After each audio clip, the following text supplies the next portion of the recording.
these images in my head. Yes, there's a lot of people up there. And they picture the White House spokeswoman, Miss Jackson, with a bunch of like wannabes around her, like what was that movie, Mean Girls, Regina George's. Mhm. Yeah, right that. And then they all cackled and laughed, said it. It's right up there with the other comment, your mom. Remember that one? Yes. We Yeah. gotta cover this up, folks, because it's a mirror, but this is wildly goofy. I don't want sorority girl behavior, but there's a lot of sororities that do good work, Mhm. charities and the like. I don't know how to describe it. Yeah, I mean, it's mean girl behavior, but it's like, don't I would love to believe that people grow out of that kind of behavior as they get older, but the truth is they just don't. And you said an adult would never behave this way. An adult wouldn't have used the music without permission in the first place. An adult True. would have learned from their past indiscretions. And I'm not going to call them mistakes because they knew what they were doing all along from the Yeah. first time that they used music Yeah. without permission. Anyone knows that you're not allowed to do that. An adult certainly would not have responded the way that these people responded to Sabrina Carpenter. And I don't know if you picked up on this, Sharon, but like that tweet that you read, he was quoting a lyric from her song. Yeah. Child, like you're a grown man. Like, what are we doing? This is so embarrassing for them. But they feel like they're like, oh yeah, I got him. And it's like, oh, can you please stop? Like, this is embarrassing. So pathetic. And I'm beginning to think you're right. It is on purpose because they want some action, some viral action. They know what's coming their way because they have plenty of crappy music to rip off. Kid Rock would let them use their stuff. So Okay, much Kid Rock music for come them to choose on. from. Clint Eastwood would let them narrate. I'll narrate it for free. That's not what they want. They want the smoke. Yes, tell everybody where they can find your great work. Yeah, I'm on Rebel HQ. I do 4 videos there a week. You can find me actually right now on Indisputable. I'm going to be over there. We look forward to it. A double dose of Yaz. I'm Sharon Reed. Thanks, John, for letting us try to fill the seat, keep it warm for you. We hope you'll join us again.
Hello and welcome to Indisputable. I know it's a little late. I'm Yasmin Aliya Khan, and I was supposed to be co hosting today, but we're having a little bit of technical difficulties getting Dr. Ritchie on the line. So while we try to troubleshoot some of that, our behind the scenes team is working very, very hard to get Dr. Ritchie on. We're just going to go ahead and start the show, and hopefully, he'll be here in a little bit. So let's get right into our first story.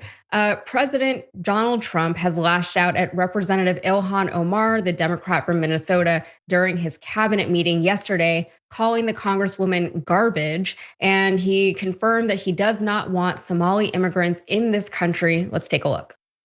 And they contribute nothing. The welfare is like 88%. They contribute nothing. I don't want them in our country, I'll be honest with you, okay? Somebody would say, oh, that's not politically correct. I don't care. I don't want them in our country. Their country's no good for a reason. Their country stinks, and we don't want them in our country. I could say that about other countries, too. I can say it about other countries, too. We don't want them to hell. We have to rebuild our country. You know, our country's at a tipping point. We could go bad. We're at a tipping point. I don't know if people mind me saying that, but I'm saying it. We could go one way or the other, and we're going to go the wrong way if we keep taking in garbage into our country. Ilhan Omar is garbage. She's garbage. Her friends are garbage. These aren't people that work. These aren't people that say, let's go, come on, let's make this place great. These are people that do nothing but complain. They complain. Yeah, I think some people would mind him saying that we're at a tipping point in this country without actually explaining what he means by that. I also think that, yeah, we are at a tipping point in this country, but not for the reasons that he is saying, and definitely not because of Ilhan Omar and her friends. So Trump called a block of Somali migrants to Minnesota garbage who rely too heavily on U.S. welfare. And as ICE reportedly, ICE ramped up immigration enforcement in the Twin Cities. So this came after his previous rant where Trump had revisited unfounded allegations that Omar allegedly married her brother to obtain US citizenship.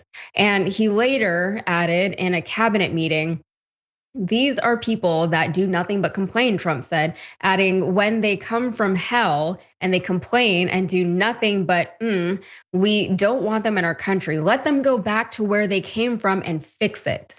At another point, Trump said Somalia stinks and we don't want them in our country. I can say that about other countries too. And the remarks come amid reports that federal authorities are preparing a targeted immigration enforcement operation focusing on Somali immigrants in Minnesota living unlawfully in the country. When I see somebody like Ilhan Omar, who I don't know at all, but I always watch her. For years, I've watched her, that's not creepy, complain about our Constitution, how she's being treated badly. Our Constitution, the United States of America, is a bad place, hates everybody, hates Jewish people, hates everybody. And I think she's an incompetent person. She's a real terrible person, Trump said during the cabinet meeting. So Ilhan Omar responded on social media to Donald Trump and to everything that he was saying Tuesday afternoon. She said, his obsession with me is creepy. I hope he gets the help he desperately needs. And it is creepy. I think that's what I said actually when I was reading it. It does kind of make your skin crawl the way he talks about her. It's like, why are you so obsessed with me? And then of all people to blame the ills of this country on Ilhan Omar it's very strange. So this isn't the only anti-immigrant sentiment presented within the administration. So DHS Secretary Kristi Noem is recommending a new travel ban in the wake of the Washington, D.C. shooting. She posted to Twitter or X, I am recommending a full travel ban on every damn country that's been flooding our nation with killers, leeches, and entitlement junkies. Our forefathers built this nation on blood, sweat, and the unyielding love of freedom, not for foreign invaders to slaughter our heroes, suck dry our hard-earned tax dollars, or snatch the benefits owed to Americans. We don't want them, not one. It's so funny to hear Kristi Noem talk about snatching people's tax dollars because, God knows how much she gets paid to do what she's doing. So Senator Bernie Moreno, the Republican from Ohio, he has introduced a bill to establish that citizens of the United States must have sole and exclusive allegiance to the U.S. The Exclusive Citizenship Act of 2025 would make it so that no one may be a citizen or national of the US while simultaneously having any foreign citizenship. If passed, a US citizen who voluntarily acquires foreign citizenship would have to relinquish their US citizenship after the date of enactment. Those who have dual citizenship would have to submit a written renunciation of foreign citizenship to the Secretary of State or a written renunciation of US citizenship to the Secretary of Homeland Security no later than 1 year after the enactment of the act. An individual who does not comply with the will be deemed to have voluntarily relinquished United States citizenship for purposes of Section 349A of the Immigration and Nationality Act, the bill states. So this is another instance of the Trump administration demonizing the wrong people, because the people who we should be demonizing as a country on both sides of the aisle are him and his cronies, his friends, and instead he wants to choose a brown woman who wears a headscarf, who's, I guess, very scary to some American people, specifically to Trump supporters. He said she's the real problem. Ilhan Omar is quite low profile, especially these days. The idea that he's trying to blame anything on her is pretty funny. He also has no problem, he says, demonizing other countries. And the big crux of his argument is, you know what, your country sucks, so that's why you're over here. Why don't you go back home and, help it, fix your own country? The thing that he leaves out, and something that is often missing from the right-wing rhetoric surrounding immigration in this country, is that a lot of the countries where people are fleeing have been the victims of American intervention in very real, direct ways. So a lot of the times, whenever these countries are no good, according to people like Trump, it's because these countries have been destabilized in very meaningful ways by the United States government. And I'm not even talking recently. I mean, this has been going on for decades, for centuries even. And a lot of times that destabilization is very, very hard to recover from. And people know this, right? The people in the United States who preach these things like Donald Trump, they know this, right? But it's all about personal responsibility. So that doesn't really fit the narrative as far as I'm not going to fix it. On top of that, Trump is trying to perpetuate this idea that he is still the non-war president, that he doesn't want to get involved with other countries, that he is America first, when the reality is that what he wants to do is just cut off aid to needy people around the world, while also maintaining the US involvement in other foreign wars and conflicts. And the most notable one is obviously what's going on in Israel and Gaza, and specifically the United States still funding Israel. And that is very contentious, not just with people on the left who are anti-Israel because of what Israel is doing in Gaza, but also it's contentious with a lot of right-wing Republicans, because they also are confused as to why so many of our American tax dollars are going over to someplace that is not the United States. It's benefiting people who are not American citizens. So there's a lot going on right now. I feel like this administration feels like it's on shaky ground. So they're trying their hardest to push as much stuff through as fast as they can, including getting rid of something like dual citizenship. So we will have to keep an eye on this space and see how it goes. We're going to take a break, and hopefully we can get Dr. Richie back on here soon. All right, be right back.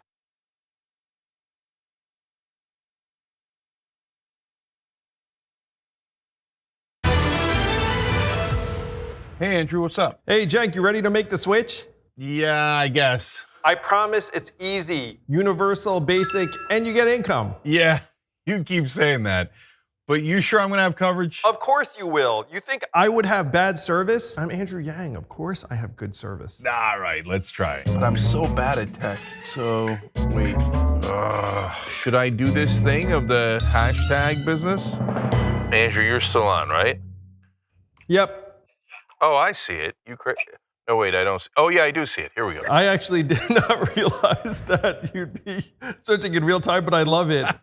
How much do people actually normally say? Yeah, the average American is going to save between $500 and $1,000 a year on Noble. Yeah, no. You know what I'm going to do, Andrew? Are you ready to become a Noble member? The 2 buttons are do it and go back. There's no going back. We're doing it. We're doing it. Here we go, Noble Mobile. Oh my gosh, I just called you and are you now on Noble and not Verizon? Why didn't you tell me it was gonna be super easy? I know, man. Now you just stay away from your phone and watch the money roll in. I can do that. Here you go, phone, yeah.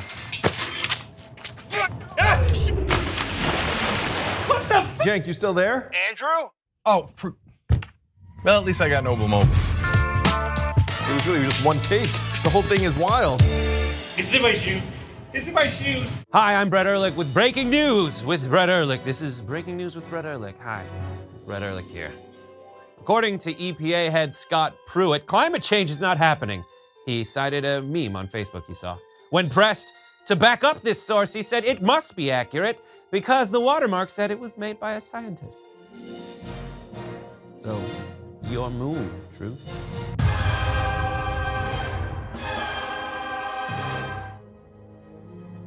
At TYT, our mission is to boldly pursue truth, challenge the establishment, and drive positive change.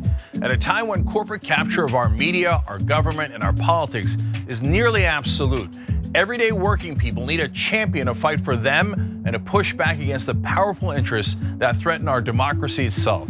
At TYT, we're proudly progressive and call out corruption and duplicity wherever we see it, from Republicans, Democrats, or anyone else. And unlike mainstream news media outlets, we're not beholden to corporate advertisers, to defense contractors, to Wall Street, or to big pharma. We only have to answer to our audience, and for nearly 2 decades, we've accomplished that by delivering honest, timely, and insightful perspectives on the day's news without fear or favor or concern for whose toes we might step on or which powerful elites we might offend. And while we're super serious about the news, we also manage to do it in a way that is fun and lighthearted. We can do this together and serve our audience, and yes, have fun doing it.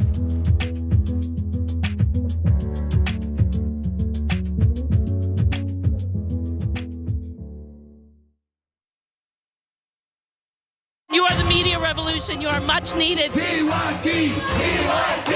The place is like 95% TYT on.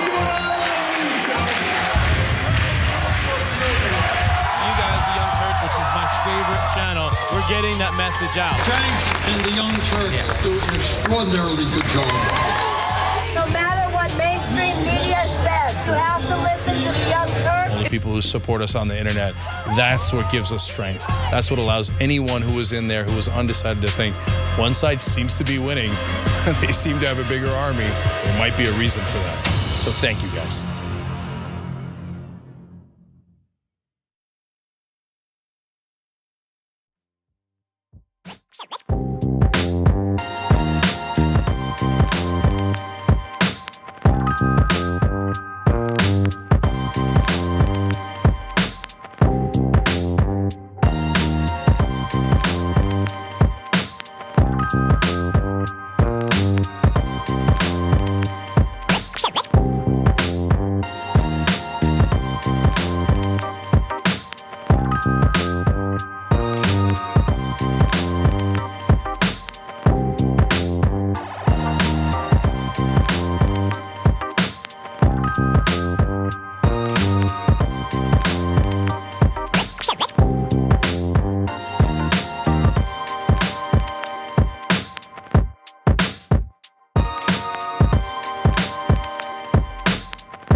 Welcome back to Indisputable. I'm Yasmin Khan, filling in temporarily, hopefully for Dr. Ritchie, while we try to remedy our technical difficulties here. But in the meantime, we're going to continue on with the show.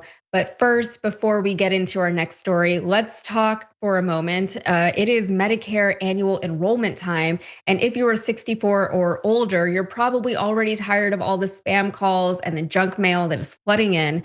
It's easy to tune it all out, but this message actually matters, so please listen. Here is what you need to know.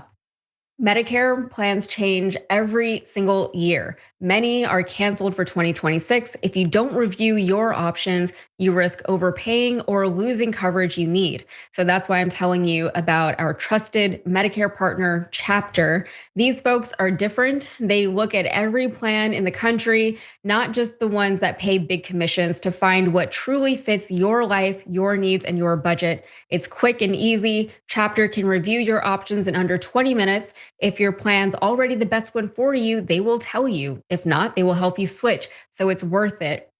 They save people an average on $1,100, often much more than that. So call Chapter at 800-965-4108 to make sure you're protected and ready for 2026. And with that, I'm going to check out some of your comments before we move on. Let's see what you guys are saying over there. Is this the right document? Okay, yes, it is. All right. Embedded Dude said, it was worth the wait. Thank you very much. Referring to our delayed start this morning.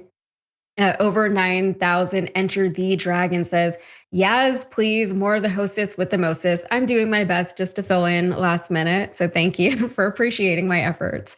The Midwest Dragon says, congratulations. You're talking mostly about yourself, Trump. Yeah, he does that. You know, he has a hard time not doing that, actually. Be the Sage says, he is ridiculous. We've already tipped to the dark side. Yeah, and it wasn't Ilhan Omar's fault. Valerie Vaughn 9439 says, good afternoon, Dr. Ritchie, Yaz, and everyone in the chat. I'm listening while working in the office. Well, thank you for having us on. And V Brown 7436 says, we have 3 more years of this mess. Yeah, we do. I'm barring anything. I don't want to get into that, but yeah, 3 more years. And then LV18 White Girl says from Twitch, when isn't Trump complaining? Yeah, it's very ironic to hear him complaining about someone else complaining, but that is, the most Trump thing that he can do, it seems. So with that, we're going to move on to our next story.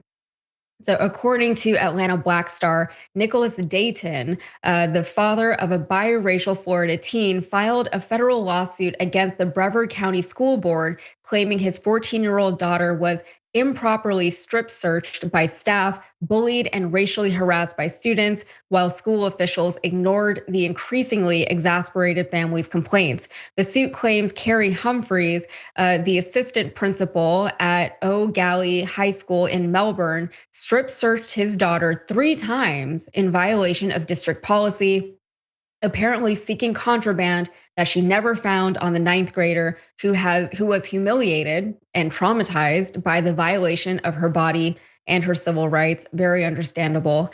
Identified in the complaint as MD, the girl is an honor student with a 3.8 GPA who moved to Melbourne in 2023 and entered LB Johnson Middle School, where she faced daily harassment from a male student who allegedly called her and other female and minority students misogynistic and racial slurs over several months beginning in August 2023. And despite ongoing complaints about the racial slurs by students of color to teachers and school staff, and a formal complaint by Dayton, her adoptive father, to the assistant principal, the school ignored the complaints, refused to interview victims, and failed to notify parents of the complaining students, the lawsuit says, in violation of school board protocol. And by March of 2024, the inaction of school and board officials prompted the Daytons to file a complaint with the U.S. Department of Education against Brevard County schools for failing to protect students of color and for falsifying documents regarding the reporting of violence and bullying. The district had falsely reported the number of bullying cases as 0 as far back as 2019, the filing claims. And in August of 2024, MD began 9th grade at O'Galley High, where she continued to be bullied and harassed by students and subjected to disparaging comments by staff for unknown reasons, the complaint alleges. Coleman Watson, the attorney representing the plaintiffs, told Atlanta Black Star that MD was called the N-word and black monkey repeatedly by other students in both middle school and high school, and was also bullied as the new kid who dressed differently. The girl continued to maintain her honor student status in high school, the complaint says, but some teachers apparently doubted her work and gave her lower grades until she and her parents were forced to prove that she actually did the assignments herself. In September 2024, school officials called the Florida Department of Children and Families, or the DCF, and alleged that MD was pregnant and had been molested by Dayton, prompting a police and agency investigation. The Daytons immediately went to their pediatrician, who confirmed that MD had never been pregnant, while the girl adamantly denied any molestation by her father or anyone else, the lawsuit says. The Daytons in turn filed a notice to DCF demanding an investigation into the false reporting. In the meantime, news of the allegations leaked out to the school community and spread like wildfire. And then MD began to experience further ridicule and bullying about the false pregnancy and molestation rumors by fellow students, while Dayton's reputation was damaged. And then later that month, MD was pulled out of class by Humphreys into a room where the assistant principal demanded that she lift up her shirt and bra, exposing her breasts, finding no contraband or wrongful items, according to the complaint. The strip search was repeated again the next day, this time in the office of Humphreys and in the presence of a male staff member who leaned against a doorway and watched as the girl exposed and shook her breasts as Humphreys demanded. Finding nothing they sought in her bag or on her person, MD was sent back to class. And both strip searches violated school board policy in that another adult of the same gender as MD should have been present during the search, and the girl's parents should have been notified. MD showed behavior of trauma and anxiety the following day, very understandable. And the complaint says, and thereafter began to see a therapist. You know, a therapist is good, but there's only so much a therapist can do to undo all the damage that has already been inflicted on this very young girl. Even before the strip searches were mentioned and all of the false claims of contraband on her, you know, the claims against her adopted father, all the bullying that she endured, the fact that the district reported that there was 0 bullying incidents. It's completely dehumanizing is what it is. And it's very sad for someone who is so young to have to bear the brunt of not just the evil of her own classmates, but also the evil of the adults in her life. The adults at her school were also engaged in this bullying, especially when she's an honor roll student and they're saying, there's no way that you could be so smart and that you could earn these grades. So in mid-October, school board officials met with Dayton about the illegal strip searches, false molestation reporting, and the hostile environment that MD was experiencing. So the board, including its assistant superintendent James Raymer and principal Keith Barton, promised to correct the hostile environment and abide by school board policy. On October 21st, 2024, Dayton filed an incident report with the Brevard County School Board complaining about the strip search and demanding an investigation. On that same day, Humphreys conducted a third strip search of MD, who was wearing a pink homecoming dress, and this time was alone in the room with the assistant principal. Again, in violation of board policy, the lawsuit says. That search also yielded no contraband.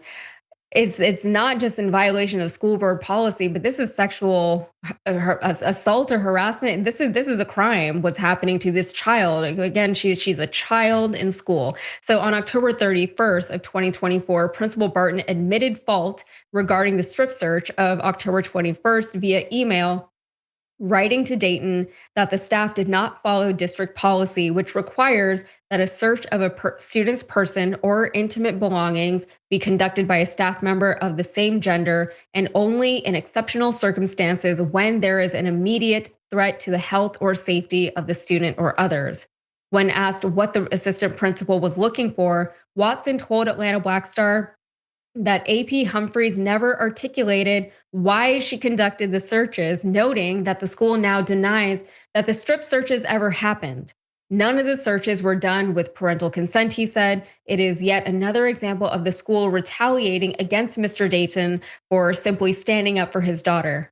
Brevard Public Schools told Florida Today they were aware of the allegations in the lawsuit and could not comment on specifics, but denied that strip searches ever took place.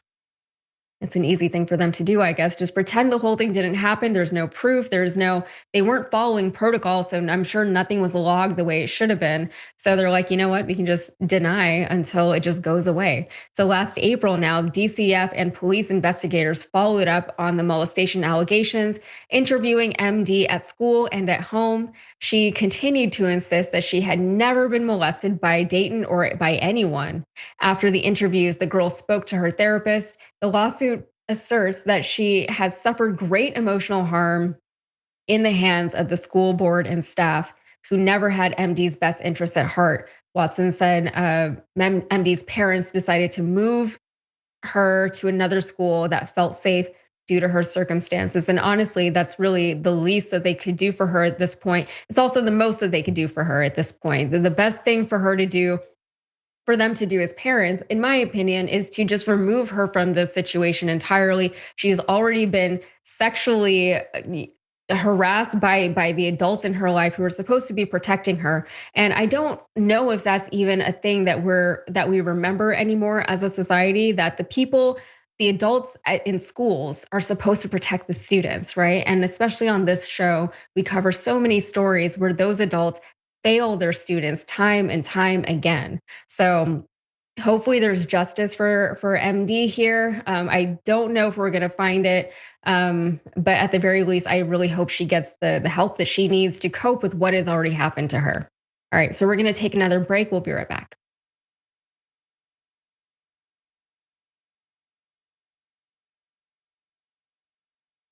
Every day, the Young Turks delivers 2 hours of solid, fact-based, timely news and progressive commentary on all the day's most important stories. We keep our viewers informed while also providing perspective and insight on the news we cover, so you understand not only what's happening, but also what's happening behind the scenes, the stories behind the stories. We play musical chairs and put these children in one awful detention facility to the next. That's what's happening at the border. The things that got him banned, he's still spreading. So presumably, I think it's reasonable to say that if you allow him back on the website, he's going to do it again. Any legal voter that we deem not willing to vote for my side shouldn't vote because it'll replace me that's supposed to vote for my side. That's not how voting works. That's not how democracy works. And while many people following today's political news can get discouraged about the direction of the nation and the world, that's not us. At TYT, we're genuinely optimistic about the future, and with good reason. Today, wide majorities of Americans agree with our progressive stances on issues ranging from healthcare and education to climate, immigration, and wages. The rising generation of young people are also overwhelmingly progressive in their political beliefs and policy objectives, and they're increasingly flexing their muscle as voters and activists to demand change from our elected officials.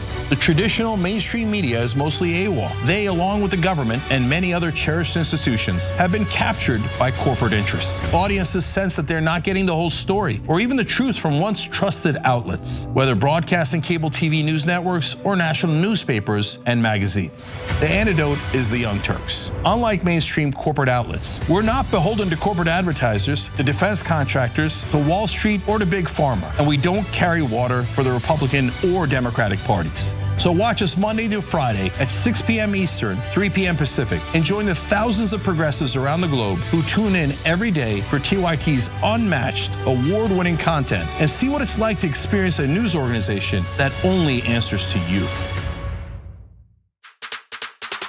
Indisputable, exclusive. Exclusive, disputable, exclusive. We brought you this first. No other news agency has this video. No other news agency has this story. Every week on Indisputable, we do original, exclusive, investigative reporting you'll find nowhere else. Our reports have been viewed by millions. Hosted by Sean King, Ben Crump, Senator John Ossoff. You, through your investigative reporting, unearthed very troubling allegations about specific forms of abuse and discrimination in the federal prison system. We catching these cases on camera. Just imagine the things that we don't see. Our groundbreaking investigations and exclusive interviews bring you the real voices no one else wants you to hear. We tell the stories. Imagine a prison that is so racist, the corrections officers contact me. That is a life or death situation being created. A black woman who was driving for Uber was allegedly assaulted by a white male passenger. After we got involved, roughly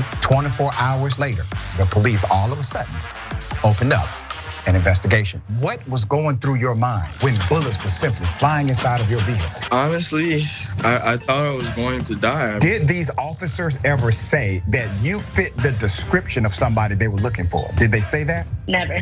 Okay, that means they lied. And we want you to be part of our truth-telling movement. Send pictures and video of stories no one else is telling and a 1 or 2 paragraph summary of the story to Indisputable's exclusive tip line at indvideos@tyt.com. If you have more information about what's happening at this particular facility, please let me know. Together, we're challenging the system, and together, we're making a difference. I have the entire background to this story, and it is going to make your blood boil. Indisputable with Dr. Rashad Ritchie, unveiling the truth, empowering the people. Weekdays at 2:30 p.m. Eastern, 11:30 a.m. Pacific.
Welcome back to Indisputable. I'm Yasmin Aliya Khan, filling in today for Dr. Ritchie, who has had some technical difficulties. So instead, we were unable to get him on the show today, but we do have a very special treat for you. You guys get a double dose today. I have Sharon Reed with me, who I was co-hosting for earlier today on the Damage Report. So Sharon, thank you so much for joining us at the very, so last minute. Do you know how much I love you? I love being on with you. So actually, I couldn't wait. I put my house coat back on or dress, and I said, sure. Yeah. Whatever you want, yes. Very much appreciated. Thank you. So now that I have a co-host, we're going to move on with the stories for today. So first, before we do that, I do want to tell you about Noble Mobile. So with the cost of everything seemingly going up these days, why not try to save money wherever you can? Thanks to our partners at Noble Mobile, you no longer have to get ripped off by big wireless. Noble Mobile is the only cell phone plan that pays you to use your phone less, which is definitely something that I can get behind. Get unlimited data for just $50 a month, but the real game changer is the cash back that you get for your unused data. The less data you use each month, the more cash you get back. And you might be asking, is the money real? What can I do with it? Well, you can use it to pay your next bill. You can let it grow in your Noble Mobile account, sort of like a bank account, and you can redeem it for awesome monthly rewards, or you can withdraw it directly to your bank account at any time. Real money that you can spend however you want to spend it. So stop letting big wireless rip you off and make a fortune from your unused data. Switch to Noble today by visiting tyt.com/switch. That's tyt.com/switch. All right, so we're gonna take a look at some of your comments from the show. Let's see. I always scroll to the wrong part of the screen for this. Okay, so over on tyt.com from the members, Huang Jun says, Noam's post sounds like it was translated from German. That's funny. I should go back and reread it, but yeah, sure. Embedded Dude said, we shouldn't have to enroll in Medicare. It should be provided without all the red tape. Yeah, it should be. There's a lot of things that we do in this country where we just work so much harder than we should really have to. And, taxes is the first thing that comes to mind, but also, yes, Medicare. And they kind of rely on the fact that it's so confusing for people to navigate because, people end up overspending for things that they don't need or just not enrolling at all. Let's see. So Blacka Jack over on YouTube says, like me, she will never trust authority or institutions. And this is referring to the last story about MD, the girl who was harassed at her school by the adults in her community. And you know what? If she doesn't, she would be right not to. V Browns, oh wait, I already read that one. And Neon Death over on Twitch says, double dose kind of day. It is a double dose. And LV18 White Girl also says double dose of Sharon too. And Sharon, we were actually joking about that right before we did the damage report, because I was like, are you doing Indisputable today too? And I said, nope. Now I am. Now you are. So here we are. Thanks, Doc. And yeah. Thanks, Doc, for your technical difficulties, for giving us your show for another day. But Sharon, you know what? I wish a Karen would. You want to call the police on them for having a barbecue on a Sunday. I feel free! Back off! I'm going to tell them there's an African-American man threatening my life. Why is this bitch all in my though? You're using Honey, honey, look. I have I switch purses. Look. Look. I don't give a Give me everything you took about this bitch. I knew to get my lock. I knew to get my lock. You got your all in. Out of here. You'll see. Out of here. Give me my ID. Give me my ID now. You can look through it. Now. You went through my wallet, bitch. You took all the gift cards out my. Did I do that? So who did it? There was somebody else here with me. Girl, bye. Give me my now, bitch. Here, before your ass get clapped in this hoe. Now. I don't even know what's in there. I don't even know what's in there. I don't even know. I don't give a what's in here. You got a whole nother bitch ID. What's going on? You got a whole nother bitch ID. All right, just calm down. Calm down. I have these. Man, give me my card. Purses. She talking about some. I didn't know this was your. She eating all the cookies in that bitch. I switched purses with my sister. Girl, out of here. Let's calm down. It's the same out of here. Give me my ID and my debit card now. All right. Well, according to Atlanta Black Star, Ari Milan went to a Planet Fitness in Warren, Michigan to squeeze in an early morning workout and returned to the locker room to find her ID, her debit card, multiple gift cards, perfume, and even her post-workout cookies were gone. The brazen thief, a white female gym goer, had allegedly dipped into her Louis Vuitton handbag while she wasn't looking, and even managed to briefly gain the sympathy of a gym employee who came by to investigate. And the footage showed just how confident the alleged thief was as she attempted to explain her tricks by saying she switched purses with her sister. She then claimed somebody else was with her, leading to suspicion of an accomplice. As Milan flew into a justified rage and rifled through the contents of the white woman's bags, finding her personal items in the mess, the alleged thief simply said, "I did not do that." The ID of an unidentified Black woman was discovered in a black pouch, and Milan's AirPods, her charging device, and other valuables were scattered across the locker room. The commotion prompted a Planet Fitness employee to enter the locker room, and she initially appeared to side with the thief, telling the victim, "Let's calm down," as she listened to the white woman's story. In a follow-up video, Milan says she called 911 and filed a police report, only to learn that the woman had already been on their radar. Unfortunately, the suspect left before police arrived at Planet Fitness, and it's unclear if she was ever arrested. Sharon, that video was unbelievable. And the fact that she accused this woman, the woman denied going through her bag, and then she emptied her bag and did find her stuff, and also the idea of a different person, a different Black woman, I believe. That's crazy. And then the fact that the police already knew about her, they're like, "Oh yes, we're familiar with this woman and her racist shenanigans." What do you make of this? Well, she's probably got the ideas of several people. She's not exactly a serial killer, but she likes to collect these things, and it just is what it is. I find it fascinating behavior because it reminds me of like this kind of carnival atmosphere. Often you find, and I don't want to stereotype, but you find these drifter types that do this kinds of thing. I'm not suggesting she works at a carnival. She clearly doesn't work at all, but this is unbelievable. When she started going through this is mine, that's mine. What are you doing? It's unbelievable. She stole her cookies. Like, I thought like the idea of like stealing someone's personal ID is also very strange. Like you did clarify that this woman was not a serial killer, but like who does that? Like just people who are not right in the head steal other people's IDs, something of no monetary value to them. It's just like a collector's item. Like they're just like, she's just getting off on her klepto, or she's getting her klepto kicks in, you know? Or she's opened several mortgages. Who knows? Credit cards. Who knows what she's done? It'll take years to unpack it. I'll tell you that. I can't wait for the update on that one. But speaking of updates, we actually do have an update for you guys. We previously on the show covered the story about the MTA handcuffing a Black man for sitting wrong on the train. And that man was the award-winning Black screenwriter Alex O'Keefe, who previously worked on The Bear. Now, a judge has tossed the summons and new body cam footage of his violent arrest has been revealed. Let's watch. Tell you to call the cops on me. Now you have 5 cops around the one black dude on this train. I'm just trying to go to work. I was just sitting here quietly.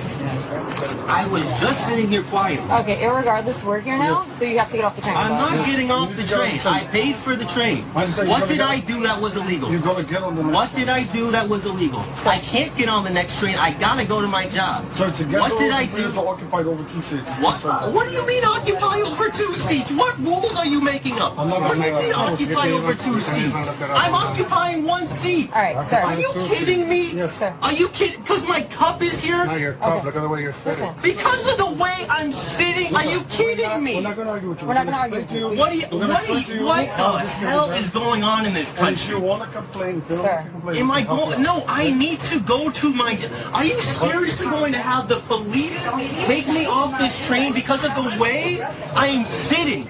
Because of the way I am sitting. I haven't done anything illegal. I haven't. Don't take my phone. Then grab your stuff and let's go.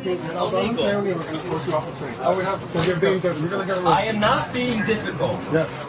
You're not cooperating at all. Arrest the one black dude on the train because this white woman said she didn't like the way I was sitting on the train. So you call the police. You call the police to arrest the one black dude on the train.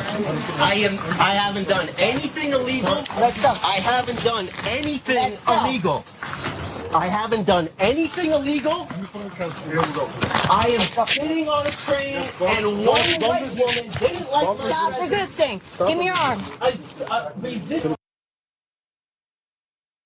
Oh my God, like these cops and their stupid power trips. Also, irregardless is not a word. They're not smart. And like just the idea that you could accuse someone, just pick someone out at random and say, you know what, you got to get off the train because we don't like the way you're sitting there. And then being like, stop, you're not cooperating with this nonsense that we're trying to put on you. Stop resisting. And he's speaking so clearly to them and they just don't hear them because they don't think for themselves, I guess. And just a reminder, yeah, he was then detained and arrested outside of the train. So Metro Transit Authority did respond. MTA officials told the Associated Press that O'Keefe was sitting with both legs stretched across an adjacent seat, which is a violation of MTA rules. Since when? I don't know.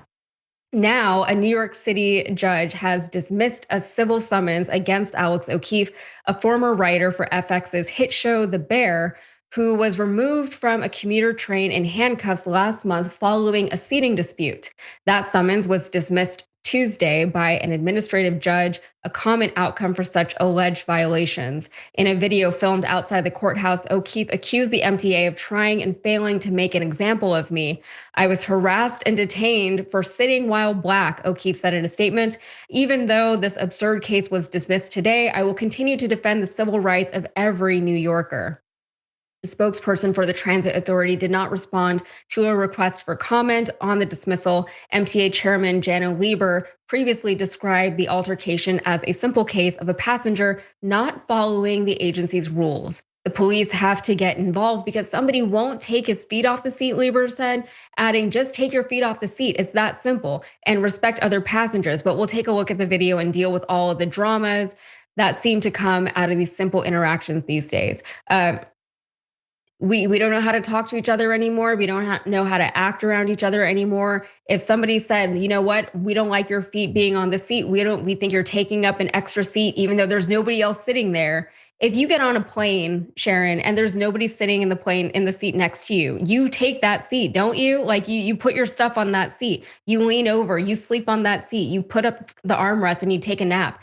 Like that's normal behavior. The fact that we had to get tax dollars involved in any of this is ridiculous. The fact that there were 5 police officers on this one man who is obviously not violent because he was literally sitting is ridiculous. And also the fact that, it got dismissed, but this is such a waste of tax dollars, but also of his time. He was on his way to work. He had to explain to work why he missed that day.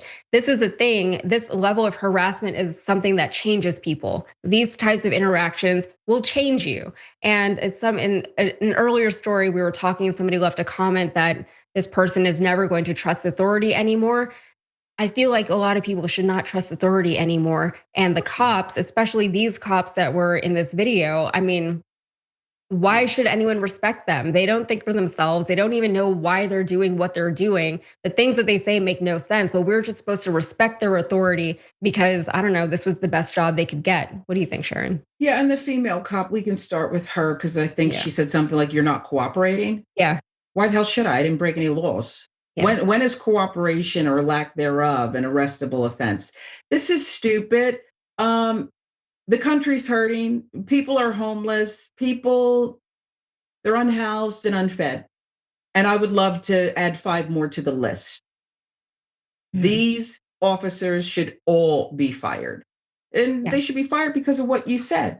The group think. Just because you're called doesn't mean you have to make an arrest and do what you're told to do and not even be able to articulate it. In this case, I fear any Black man who uses their voice in such a classy way. I love, though, that this narrative was put to this viral video where he says he makes them sound like fools because of his cup.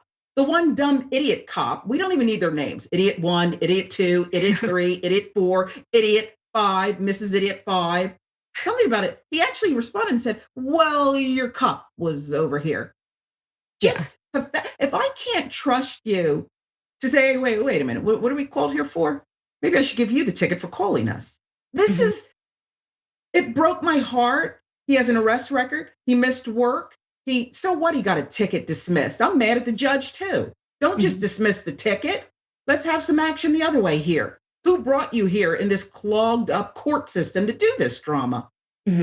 Yeah, I mean, it used to be a crime to call the police whenever there wasn't an actual crime that was being committed, but none of that has been recognized here. It's all such a waste, and all for what? I don't know. I mean, we know, Sharon. So with that, we're going to take another break. We'll be right back.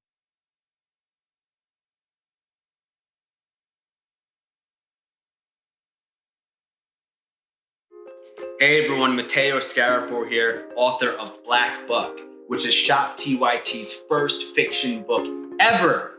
I'm honored. So, Black Buck is about a young man named Darren who's living in Bed-Stuy, Brooklyn. He lives with his mom, he has his girlfriend, he has his best friend, he has his neighborhood, and his neighborhood has him. Darren's also working at a Starbucks in Midtown Manhattan. And one day, this man, real suave and good looking, comes in and asks Darren to give him his regular. But for some reason, Darren says no. This man named Rhett Daniels, who's the CEO of a startup called Someone, located on the 36th floor of the same building, is impressed. And he invites Darren upstairs, and then he extends an offer to join his elite sales team. Darren reluctantly joins, and he soon realizes that he's not the only Black salesperson there. He's the only Black person in the entire company. So he goes through hell and back in order to make it to the top. And once there, he has status, money, power, but he says, you know what? I don't like being the token Black guy. So he hatches a plan to help other people of color infiltrate America's tech startup sales teams, redefining what it means to be a minority in the workplace. This book definitely, if you couldn't tell, touches on many things that are relevant to this moment that we're all living in right now. But it's also connected to the many moments in history that have come before today. I hope that you read it. I hope that you enjoy it. And if you want to order a copy, go to shoptyt.com. Thank you, be well, and happy 2021. Here's the inside scoop on diners in LA. You want good pastrami sandwich, you go to Factors. You want to see some people in the business, you go to Nate and Al's. You want the best variety? My secret spot's the Nosh. Now here's the inside scoop on politics and news. You go watch the Young Turks live every day at 6 o'clock Eastern.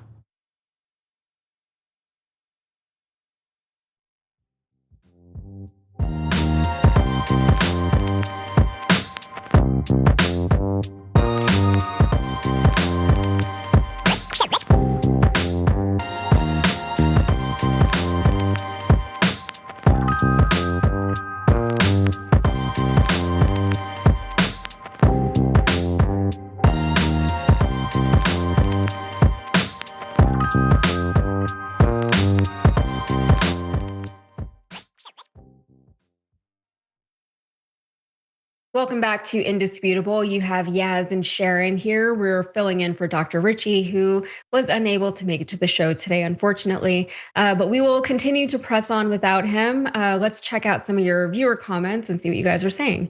So over on TYT.com, next TYT reporter says, the train is empty. Those 2 seats in front of him are empty. Why do they care how many seats he is in? We know why they care so much about the actions of this man. It makes no sense, but that is that the simplest reason is often the right one, even though it's a terrible reason. So Huang Jun says, these stories infuriate me to no end. I went to a super racist school when I was a kid, and every time I spoke up about it, I was the one who got in trouble for it. It's unbelievable that these things are still happening in this day and age in this country. And, it's gotten worse, I would have to say, over the last few years. Be the Sage said, there's so much more in the world that they need to be worried about, like actually violent criminals. Yeah, it's this man is just sitting, scrolling on his phone, going to work on the same train that he probably rides every day to work. This is not the problem with society. This man is not the problem. Over on Twitch, Wildcard273 asks, MTA, is this New York City? Yeah, I believe it was New York City. And TYT Neon Death 07 says, assault more than once passes being harassment. I believe this is also in response to the 14-year-old who was harassed repeatedly at her school. And yeah, it was sexual assault, what they subjected her to. It's horrific. And the fact that they're just trying to deny that any of it happened now is crazy. So, all right, we're going to move on. We have a big story for you guys right now. According to The Root, Sean Combs' The Reckoning is the latest documentary detailing the meteoric rise and the cataclysmic downfall of the now disgraced music mogul. Executive produced by 50 Cent, the 4-part Netflix docuseries pulls back the curtain on the life and times of Diddy. Featuring never-before-seen footage and exclusive interviews with alleged victims, former associates, and employees, the highly anticipated series details how Diddy built an empire against the backdrop of allegations of abuse, coercion, and alleged sexual misconduct. So, the series included footage of Diddy documenting himself leading up to his September 2024 arrest. In a New York City hotel room 6 days before his arrest, Diddy is seen speaking with his lawyer on the phone about his frustrations with the direction of the case. We have to find somebody that'll work with us that has dealt in the dirtiest of dirty business, he says to his attorney, Mark Agnifilo, in episode 1. We're losing. After Diddy claimed that the footage was stolen, Alexandria Stapleton, the director of the docuseries, said that the footage came to us and that they obtained the footage legally and have the necessary rights. So here are some of the shocking allegations that have come out. So in the days leading up to his arrest, Diddy reportedly tried to reallocate money to Dana Tran, his girlfriend. In the 3rd episode, Diddy is seen speaking with Tran, the mother of his 3-year-old daughter, Love, about a financial deposit. He said, I'm about to deposit $200 million right now, Diddy said in episode 3. I feel good. They're holding the bank open for me. You feel me? Tran is heard in the background saying he was in his Diddy bag. Ugh, gross. Okay, so Diddy once allegedly slapped his own mother also in the aftermath of the tragic City College of New York celebrity basketball game. Kirk Burroughs, the co-founder of Bad Boy Records, alleged that Diddy slapped his mother, Janice Combs. Diddy was reportedly depressed and on administrative leave at the time from Uptown Records after dropping out of Howard University. And that happens, I guess. I guess you get depressed, you slap your mother. So Burroughs claimed that when Janice Combs asked if he was sure he wanted to continue in the music business, he put his hands on her, called her the B word, and slapped her. Gene Deal, Diddy's former head of security, said in a previous interview that Burroughs told him about the alleged incident. And Diddy allegedly charged Biggie's funeral costs to his estate. That's another one. After Biggie's death, Diddy orchestrated a lavish funeral in New York for his deceased superstar artist. While many thought that Diddy paid for the funeral, he had Biggie's funeral costs charged to the artist's estate, according to Burroughs in episode 2. We're going to do the biggest funeral for Biggie that New York has ever seen. We want when we start to put that together, he starts to see the price. And he says, we're going to do the biggest funeral, but Biggie is going to have to pay for this funeral. He was going to make the funeral a recoupable charge to Biggie in death. Sean doing the big show looks good on him, but he's not going to tell the world that Biggie was actually the one to pay for it, as Burroughs explained in episode 2. Next, Diddy was jealous of Biggie and Tupac's friendship. I feel like I could have told you that one. Before Biggie and Tupac became enemies, they once had a close relationship that Diddy allegedly did not approve of. Sean was insanely jealous of Biggie and Pac's friendship, Burroughs said. For Sean, being a marketer, you are a manipulator. And there's envy for people who have success and fame with no manipulation. He added, with Sean, sometimes you're humiliated, sometimes you're made an example of, sometimes violent things happen to you. Through the years, a lot of bad things happen to good friends. And Diddy allegedly hosted freak-offs on the anniversary of Biggie's death, which is disgusting. So in the 3rd episode of the series, Clayton Howard, a former male escort, shared details about his alleged sexual encounters with Diddy and his then girlfriend, Cassie, full name Cassandra Ventura.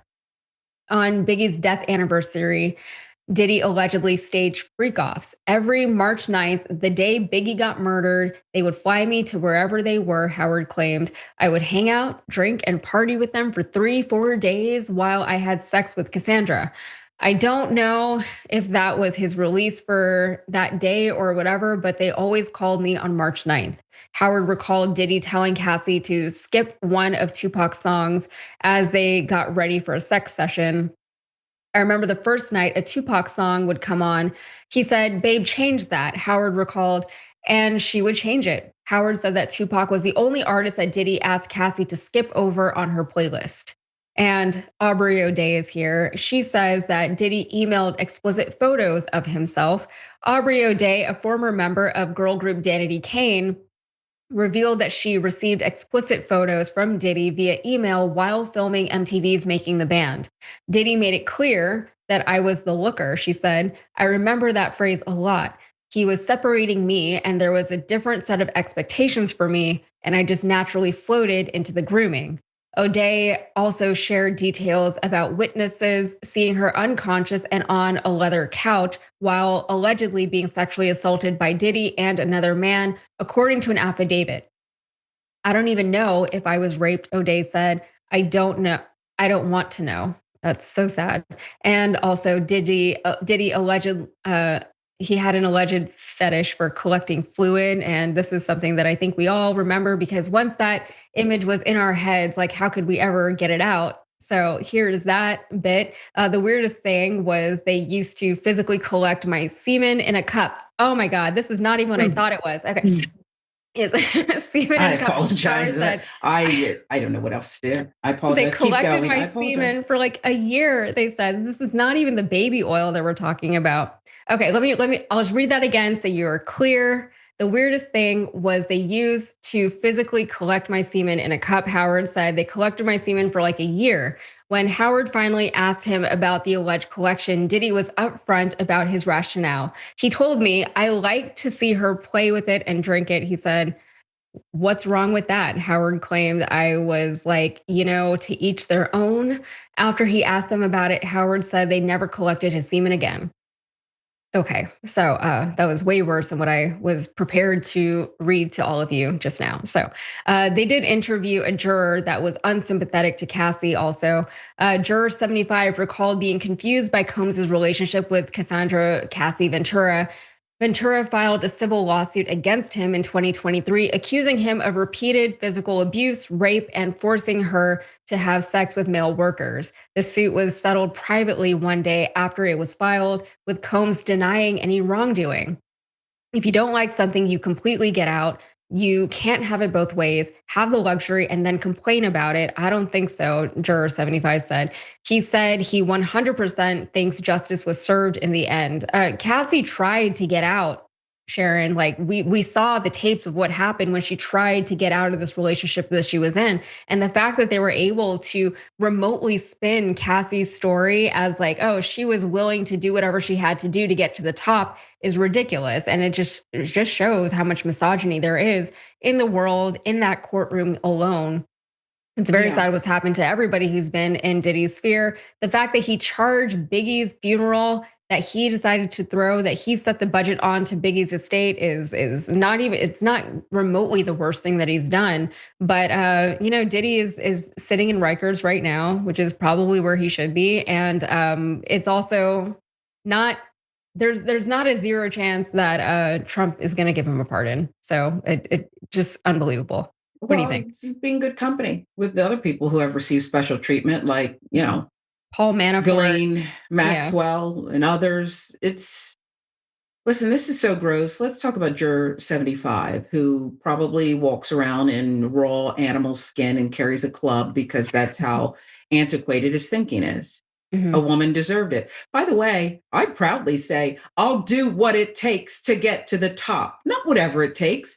But women should stop even moonwalking that back. Cassie had a right to be whatever she dreamt to be. Rich, famous, beautiful, on posters, whatever she wants, just like Sean Diddy, baby oil, skank, nasty, leave me out of the details, desired to be and went for it. It doesn't mean he gets a right to do what he did. Aubrey O'Day is someone that Juror 75 would say is an attention seeker. Look at me, I'm this, I'm that. She's all of that, and I believe every word of what she said about this monster. Mm-hmm. If I were his mother, this is the one time I'm not sure I'd find one redeeming quality and want to be in his orbit. Sicko.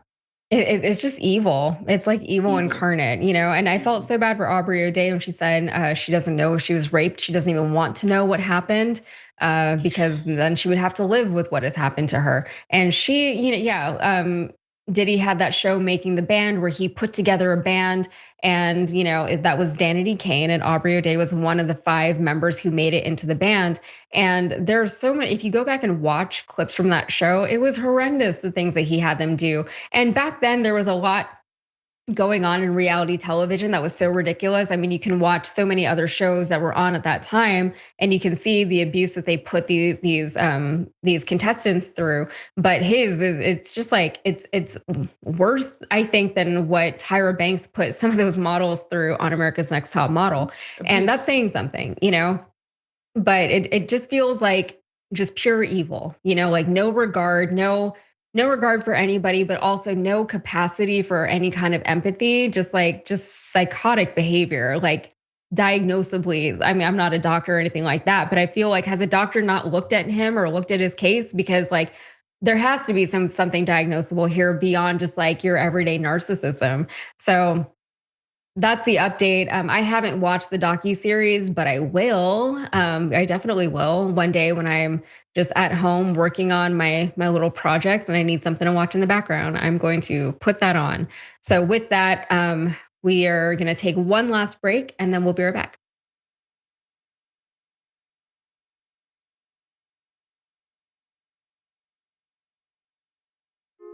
Hey everyone, Mateo Scarapo here, author of Black Buck, which is Shop TYT's first fiction book ever. I'm honored. So, Black Buck is about a young man named Darren who's living in Bed-Stuy, Brooklyn. He lives with his mom, he has his girlfriend, he has his best friend, he has his neighborhood, and his neighborhood has him. Darren's also working at a Starbucks in Midtown Manhattan. And one day, this man, real suave and good looking, comes in and asks Darren to give him his regular. But for some reason, Darren says no. This man named Rhett Daniels, who's the CEO of a startup called Someone, located on the 36th floor of the same building, is impressed. And he invites Darren upstairs, and then he extends an offer to join his elite sales team. Darren reluctantly joins, and he soon realizes that he's not the only Black salesperson there. He's the only Black person in the entire company. So he goes through hell and back in order to make it to the top. And once there, he has status, money, power, but he says, you know what? I don't like being the token Black guy. So he hatches a plan to help other people of color infiltrate America's tech startup sales teams, redefining what it means to be a minority in the workplace.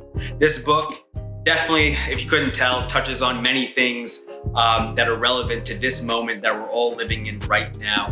But it's also connected to the many moments in history that have come before today. I hope that you read it. I hope that you enjoy it. And if you want to order a copy, go to shoptyt.com. Thank you, be well, and happy 2021. Here's the inside scoop on diners in LA. You want good pastrami sandwich, you go to Factors. You want to see some people in the business, you go to Nate and Al's. You want the best variety?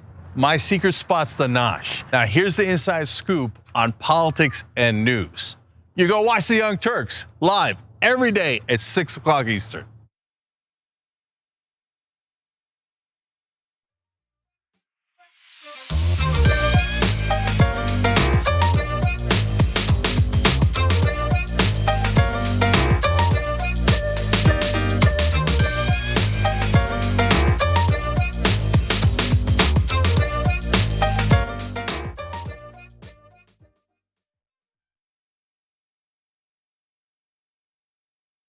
Welcome back to Indisputable. You're on with Yaz and Sharon. We're filling in today for Dr. Richie. We do have a couple more stories that we want to squeeze in before the show is over. So first, let's get a couple of your comments over on tyt.com. Mr. Kitty says, it's crazy how easy we were getting all of this alleged evidence only because investigators failed to investigate. However, we are only slowly gaining momentum on Epstein. I'm tired of it here.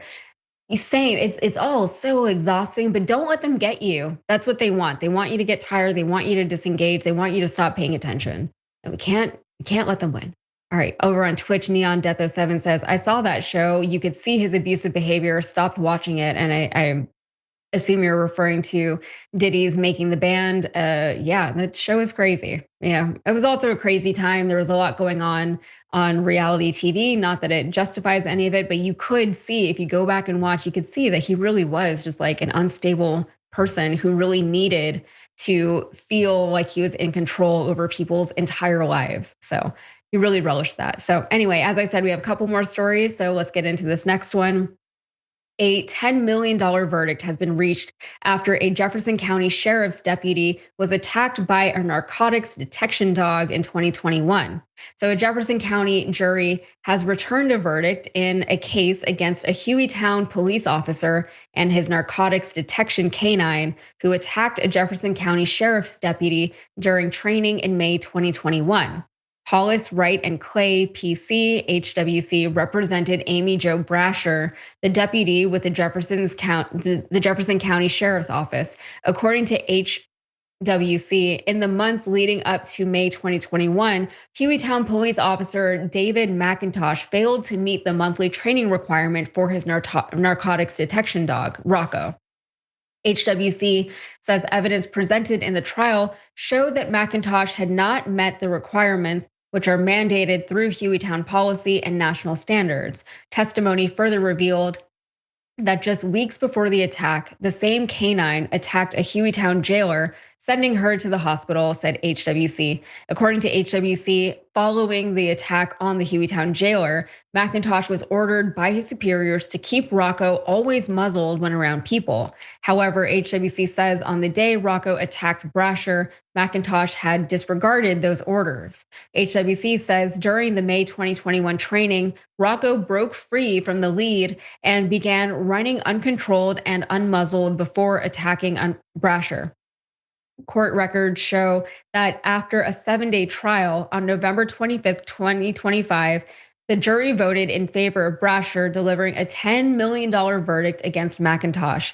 WBRC reached out to McIntosh's attorney for comment, but were told they are not commenting at this time. In 2020, Officer David McIntosh was named Employee of the Year by the Hueytown Police Department. And, that seems like that's an interesting choice for them. Sharon, I want to get your thoughts on this one first. What do you make of this? Well, you want to say that's an extraordinary amount of money, right? Mm-hmm. And considering what happened, it's valid. I don't quibble with it, but money can't solve everything. It really can't. People think, well, that's a windfall. No, it's not. If that happened to you, it's absolutely not. It's something that requires more oversight. It requires a further moonwalking back to figure out why and how this happened. Money can't fix everything. That's honestly how I feel about this one.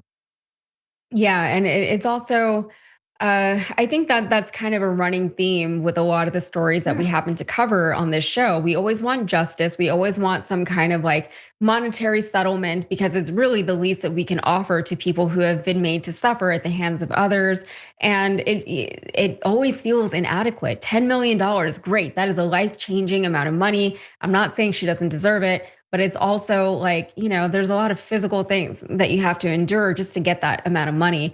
And it doesn't change what has happened. And also there's like a psychological aspect to people who are made to endure certain incidents. And so just on this show alone, the screenwriter who was harassed on the train, like that is something that is going to change his life, probably parts of who he is, the way that he understands the world, the way that he understands this country and the city that he lives in, and I'm sure the city that he loves.